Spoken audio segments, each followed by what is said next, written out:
دن کی قید کے قانون کا ناجائز استعمال کیا جائے اور اپوزیشن کے لوگوں کو عدالتوں کے چکر میں ڈال کے اپوزیشن کی تحریک کو کمزور کیا جائے۔ ہم ان جھوٹے مقدمات سے گھبرانے والے نہیں ہیں، اور میں آپ کو ایک ٹیسٹ کیس دینا چاہتا ہوں۔ 1.5 سال پہلے اس حکومت کے ایک وزیر نے، جو کہ تیز گام کی طرح اپوزیشن کے خلاف کھڑا ہو کے تقریریں کرتا ہے، مجھ پہ 70 ارب روپیہ کک بیک لینے کا الزام لگایا تھا ملتان سکھر موٹر وے میں پروجیکٹ میں۔ 1.5 سال پہلے میری کردار کشی کی گئی تھی کہ میں نے 70 ارب روپیہ ملتان سکھر موٹر وے میں کک بیک لی ہے، اور ساری کی ساری فنڈنگ چین کی حکومت نے کی تھی اور براہ راست چینی کانٹریکٹر کو کی تھی۔ ملتان سکھر موٹر وے کا 1 روپیہ پاکستان کے خزانے میں چین سے نہیں آیا تھا، وہ چین کی حکومت نے براہ راست چینی کانٹریکٹر کو دیا تھا۔ تو لہٰذا اگر 70 ارب روپیہ میں نے اس میں کمایا تو اس کی 2 ہی صورتیں ہو سکتی ہیں: یا چین کی حکومت نے مجھے کمیشن دیا، یا چین کی حکومت کی مقرر کردہ فرم جس نے یہ سڑک بنائی اس نے مجھے کمیشن دیا۔ اور اگر چین کی اس کمپنی نے چین کے پیسے میں سے مجھے 70 ارب روپیہ کمیشن دیا ہے، تو کیوں نہیں ابھی تک وزیر موصوف نے حکومت چین کو شکایت پیش کی کہ جناب آپ کے پیسے میں سے آپ کی کمپنی نے 70 ارب روپیہ حکومت کے ایک وزیر کو کمیشن دیا ہے، اس کی انکوائری کریں؟ کیا آج تک وہ پیش کی جا سکی ہے؟ نہیں۔ ان کا وتیرہ ہے کہ ٹی وی کے اوپر آ کے جھوٹے الزام لگا کے اپوزیشن کی کردار کشی کرو، اور اپنی ناکامی، اپنی نالائکی، میرے خلاف جھوٹا سپورٹ سٹی کا کیس بنایا جا سکتا ہے، شاہد خاقان عباسی صاحب کے خلاف 2 کیس چلائے جا سکتے ہیں۔ کیا 122 ارب روپے کی چوری جو ایل این جی پر قوم کے سامنے میڈیا پیش کر چکا ہے، نیب نے اس کا نوٹس لیا ہے؟ کیا وہ 400 ارب روپے کی چوری جو آٹے اور چینی سکینڈل میں ہوئی ہے، ایف آئی اے نے جو رپورٹ خود حکومت کے وزیروں کو نامزد کر کے پیش کی تھی، آج تک اس کے اوپر کوئی کارروائی ہو سکی ہے؟ بی آر ٹی پشاور، جس کے بارے میں پشاور ہائی کورٹ کے چیف جسٹس نے انکوائری کا حکم دیا، آج تک اس پہ نیب اور ایف آئی اے کوئی کارروائی نہیں کر سکے۔ پاکستان کی تاریخ کا سب سے بڑا ڈیولپمنٹ سیکٹر کا scandal B R T Peshawar ہے، لیکن وہ سارے معصوم اداکار ہیں جو اس کے ذمہ دار ہیں، چونکہ وہ سلیکٹڈ ہیں۔ تو جتنی کرپشن اس حکومت نے کی ہے، شاید پاکستان کی تاریخ میں اس کی مثال نہیں ملتی کہ گندم پیداوار ہوئی ہے، مارکیٹ میں آئی ہے، اور 15 دن کے اندر آٹے کا بحران پیدا ہو گیا۔ یہ کبھی ہوا نہیں، دنیا میں نہیں ہوا کہ ایک فصل مارکیٹ میں آئے، تازہ پیداوار آئے، اور 15 دن۔ کیا کبھی کسی نے اس کی انکوائری کی ہے؟ پاکستان کے لیے ہاٹ منی 13% پالیسی ریٹ رکھ کے دنیا سے مہنگا ترین پیسہ پاکستان میں لایا جاتا ہے، اور بیرونی فنڈز کو منافع دیا جاتا ہے، پاکستان کی معیشت تباہ کر دی جاتی ہے۔ کیا اس ہاٹ منی کو کون لایا؟ کس سے لایا؟ کس کی جیبوں میں پیسہ گیا؟ نیب نے کبھی اس کی انکوائری کرنے کی زحمت گوارا کی ہے؟ تو یہ پاکستان میں جو ناٹک ہے، اور یہ جو صبح وزیر ہوا بازی پریس کانفرنس فرما رہے تھے، دنیا کا کوئی اور ملک ہوتا تو ایسے نالائق وزیر کی جگہ پریس کانفرنس نہیں تھی، بلکہ جیل کے اندر ڈالا ہونا چاہیے تھا کہ تم نے غیر ذمہ داری سے پورے ملک کی ساکھ کو تباہ کر دیا ہے، پورے ملک کی ایوییشن انڈسٹری کو تباہ کر دیا ہے، ملک کی قومی ایئر لائن کا بیڑا غرق کر دیا۔ آج پاکستان کی ایئر لائنز کے یورپین روٹس کے اوپر یورپین ایئر لائنز کو فلائنگ رائٹس دیے جا رہے ہیں. وہ لوگ جو دوہری شہریت کے ساتھ پاکستانی کابینہ میں بیٹھے ہیں وہ پاکستان کے لیے کم اور دوسری شہریت جس ملک کی ہے اس کے لیے زیادہ کام کر رہے ہیں. کیا کوئی غداری کی آواز سنائی دیتی ہے؟ کانفلکٹ آف انٹرسٹ کی آواز سنائی دیتی ہے؟ خاموشی ہے.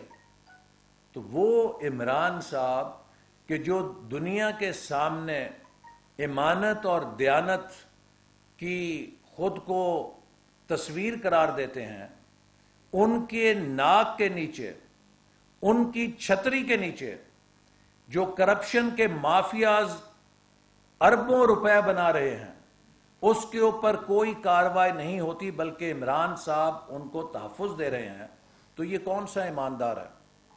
اور میں یہ سوال پھر کروں گا کہ خواجہ آصف سے اگر نیب یہ پوچھ رہی ہے کہ ایسٹس بیونڈ مینز ہیں، تو عمران احمد نیازی سے میں یہ سوال بار بار پوچھوں گا کہ عمران احمد نیازی مجھ سے کم انکم ٹیکس دیتا ہے. He pays less income tax than me. میں 1 کنال کے کرائے کے مکان میں رہتا ہوں. مجھے بتائیں کہ میری انکم سے کم انکم والا انسان 300 کنال کے محل میں کیسے رہ سکتا ہے؟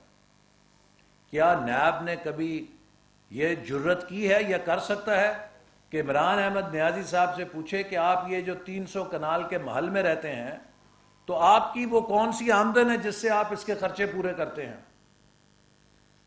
کیا نیب نے عمران نیازی صاحب سے پوچھنے کی جرت کی ہے کہ آپ وزیر اعظم کے اختیارات کو استعمال ہیں، ان کی چھتیں اڑا دی جاتی ہیں، ان سے ان کے کاروبار اور ان کے مکان چھین لیے جاتے ہیں کہ آپ کی غیر قانونی تعمیر ہے؟ ان کو یہ موقع نہیں دیا جاتا کہ وہ بھی جرمانہ ادا کر کے اپنی جمع پونجی کی جو تعمیرات ہیں اس کو ریگولرائز کرا سکے. تو خلیفہ کا اور قانون ہے، رعایا کا اور قانون ہے. یہ ریاست مدینہ نہیں ہے، یہ ریاست فسطائیہ ہے، یہ ریاست کرپشنیہ ہے، اور یہ ریاست عمرانیہ ہے جو عوام کو دھوکہ دے کے پاکستان کو برباد کر رہی ہے. لہذا پی ڈی ایم نے پاکستان کو بچانے کا فیصلہ کیا ہے. چونکہ آج پاکستان کی معیشت ان سے نہیں چل رہی، پاکستان کی سیاست کو انہوں نے منتشر کر دیا ہے، مسلسل محاذرائی کی طرف دھکیل رہے ہیں، پولرائزیشن کی طرف لے جا رہے ہیں. پاکستان کے چھوٹے صوبوں کے اندر محرومی بڑھ رہی ہے، اور پاکستان کی خارجہ پالیسی تہس نہس ہو گئی ہے. آج نہ ہمارے وہ ملک جو کبھی مشکل میں ہمارے ساتھ کھڑے ہوتے تھے، سعودی عرب کیوں ہم سے دور ہو گیا ہے؟ یہ وہ ملک ہے جس نے ہمیں اس وقت تیل فراہم کیا مفت جب پاکستان پر ایٹمی پابندیاں لگی ہوئی تھیں اور پاکستان کا ہاتھ پکڑا. یہ وہ ملک ہے جس نے 2013 کے بعد ہمیں $1.5 ارب کی گرانٹ دی ڈیولپمنٹ منصوبوں کو بنانے کے لیے. قرضہ نہیں دیا، گرانٹ دی پاکستان کو. یہ وہ ملک ہے جس میں 25 لاکھ پاکستانی اپنے لیے روزگار کما رہے ہیں اور خطیر ریمیٹنس پاکستان کو بھیجتے ہیں. آج ایسے دوست ملک کو بھی آپ نے دور کر دیا.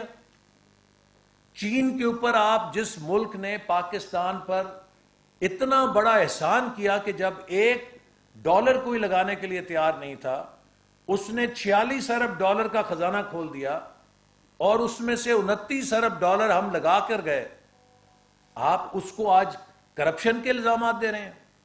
آپ کی کیا خارجہ پالیسی ہے؟ کشمیر آپ نے گنوا دیا ہے، اور 5 فروری کو پوری پی ڈی ایم ملک میں کشمیر کا سودا نامنظور احتجاج کرے گی. عمران احمد نیازی کی حکومت کشمیر کے ڈبیکل کی ذمہ دار ہے، یہ سقوط کشمیر کی ذمہ دار ہے، چونکہ کبھی بھارت کو جرت نہیں ہوئی تھی کہ وہ کشمیر کی حیثیت کو بدلے، چاہے کوئی بھی پاکستان میں حکومت رہی ہو. یہ اس حکومت کی ناکامی ہے اور پاکستان کو خارجی طور پہ، معاشی طور پہ کمزور کرنے کا نتیجہ ہے کہ بھارت کو یہ شے ملی کہ اس نے کشمیر کو اینیکس کر لیا ہے. تو 5 فروری کو پی ڈی ایم پورے ملک کے اندر کشمیر کے بھائیوں کے ساتھ یکجہتی کرے گی اور اس یکجہتی کا مظاہرہ کرنے کے ساتھ انہیں پیغام دے گی کہ پاکستانی قوم آپ کے ساتھ کھڑی ہے. اور یہ حکومت جو کشمیریوں کی غدار ہے، جس نے کشمیریوں کے مفاد سے غداری کی ہے، اس کو ہم کیفر کردار بھی پہنچائیں گے اور انشاءاللہ تعالی کشمیر کے سودا کرنے کے جرم میں عمران خان پہ غداری کا مقدمہ بھی چلے گا. چونکہ میں یہ بات پہلے کہہ چکا ہوں کہ عمران خان کو ہمارے قومی اداروں نے، جب انڈیا نے مقبوضہ کشمیر میں فوجیں اتارنے کا عمل شروع کیا، تو بار بار کہا کہ آپ اسلامی ممالک میں جا کے لابی کریں تاکہ ہم اس مسئلے کو بین الاقوامی طور پہ اٹھا سکیں. لیکن عمران خان کو کہا گیا تھا کہ سمندر کے اوپر سے پرواز کرنا تمہارے لیے منحوس ہے. یہ اس نحوست سے بچنے کے لیے اسلام آباد بیٹھا رہا اور بھارت کشمیر پہ قبضہ کر گیا، اور اپنی نحوست بچانے کے لیے اس نے کشمیر کے لوگوں کو جہنم کے اندر دھکیل دیا. تو ایک ایسا حکمران کہ جو اپنی نحوست بچانے کے لیے پوری قوم کا سودا کر دے، ہمارے لیے ناقابل قبول ہے. لہٰذا میں حکومتی ترجمانوں کو واضح کرنا چاہتا ہوں کہ مسلم لیگ نون اب ایک فولادی جماعت ہے، ایک آہنی جماعت ہے. 100% ایم این ایز اور ایم پی ایز نے اپنے استعفے قیادت کو جمع کرا دیے ہیں، اور جس دن قیادت فیصلہ کرے گی ہمارا ایک بھی ایم این اے اور ایم پی اے اس فیصلے سے پیچھے نہیں ہٹے گا. چونکہ ہم سمجھتے ہیں کہ ہم نے پاکستان کے عوام کا ساتھ دینا ہے، اس ملک کو بچانا ہے، اور ہم نے ہسٹری کے، تاریخ کے صحیح طرف کھڑے ہونا ہے. We are not standing on the wrong side of history, we are on the right side of history.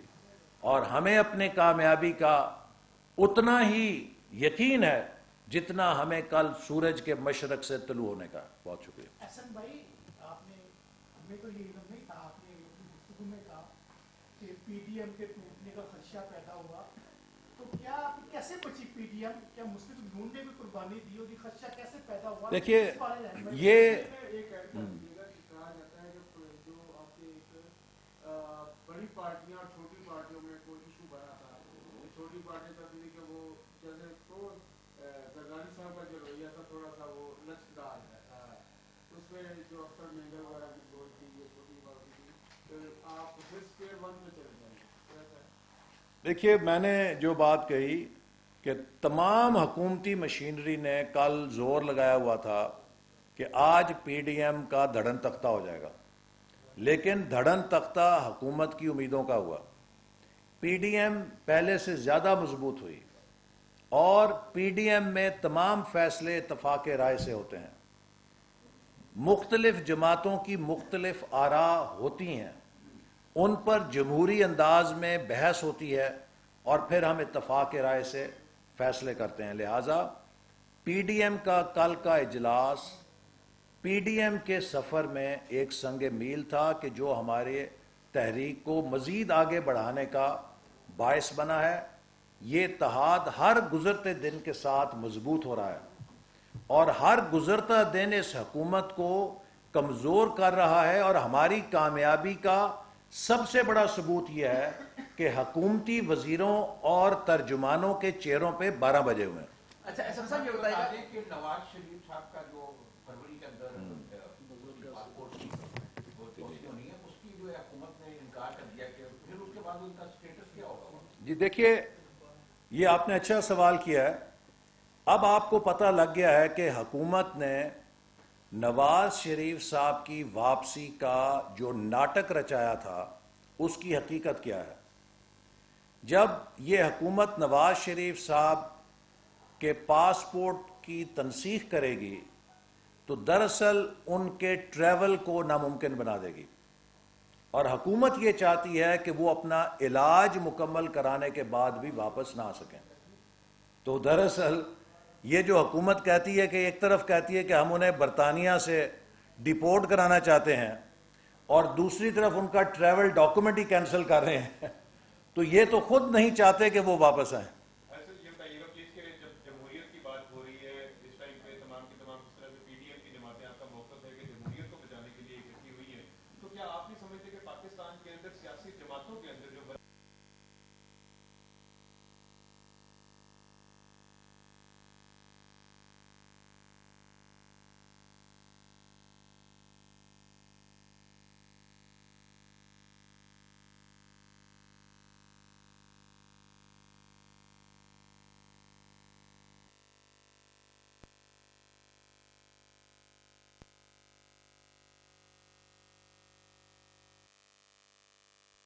کی توسیع نہیں کرتا, تو تمام جمہوری پارٹیز جو الیکشن کمیشن میں رجسٹرڈ ہیں وہ ڈیموکریٹک ہیں اور وہ اپنے انٹرنل الیکشنز کراتی ہیں اور اس کے ذریعے اپنے عہدیداروں کو منتخب کرتی ہیں. تو یہ کہنا کہ پاکستان میں سیاسی جماعتوں میں جمہوریت نہیں ہے درست نہیں, چونکہ اگر کوئی جماعت الیکشن نہ کرائے تو اس کی رجسٹریشن قائم نہیں رہتی.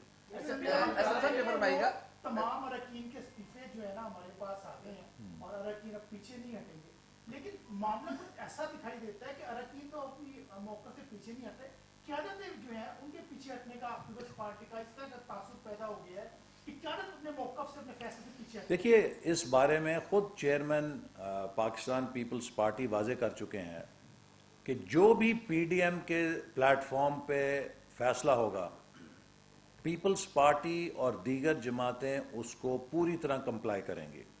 اور میں آپ کو یہ بتانا چاہتا ہوں کہ یہ جو حکومت کی حسرتیں ہیں یہ حسرتیں ہی رہ جائیں گی اور انشاءاللہ تعالی پی ڈی ایم اپنے مقصد میں کامیاب ہوگی. 2021 پاکستان میں الیکشن کا سال ہوگا. پاکستان کے قوم کو ان نالائق, نااہل, نا تجربہ کار اور ناکام حکمرانوں سے نجات ملے گی اور پاکستان دوبارہ انشاءاللہ تعالی اس ترقی کے اور خوشحالی کے سفر پہ گامزن ہوگا جو 2018 میں سے چھینا گیا تھا. اچھا احسن صاحب یہ بتائے گا کہ پی ڈی ایم نے یہ دعویٰ کیا تھا کہ 31 دسمبر کے بعد آر یا پار ہوگا, بس عمران خان استعفیٰ دے دے وگرنہ پتہ نہیں کیا ہو جائے گا. آپ نے کل اتنا ٹائم 5.5 گھنٹے بیٹھے رہے, کل آپ نے اعلان کرنا تھا کہ ہم لانگ مارچ کب کر رہے ہیں, کوئی پتہ نہیں کب کر رہے, استعفے کب دینے کوئی پتہ نہیں کب دے رہے, تو اصل کنفیوز دیکھیے نہیں پاکستان ڈیموکریٹک موومنٹ نے پچھلی میٹنگ میں واضح طور پہ ٹائم ٹیبل دیا تھا کہ 31 جنوری تک ہم پرائم منسٹر کو مہلت دے رہے ہیں کہ وہ مستعفی ہوں, نئے انتخابات کا اعلان کریں, ملک کو بحران سے بچائیں اور اپنی سیاست کو بھی بچا سکتے ہیں. اور اگر انہوں نے 31 جنوری تک استعفیٰ نہیں دیا تو وہ 1 فروری کو پی ڈی ایم کی جو قیادت ہے اپنے پاکستان میں لانگ مارچ کے لاحمل کا اعلان کرے گی. تو یہ ٹائم ٹیبل ایسا ہے کہ جو ہم پہلے دے چکے ہیں اور ہم اسی کے اوپر چلیں گے. ہم کسی حکومتی ترجمان کے بیان کے رد عمل میں اپنی حکمت عملی تبدیل نہیں کریں گے.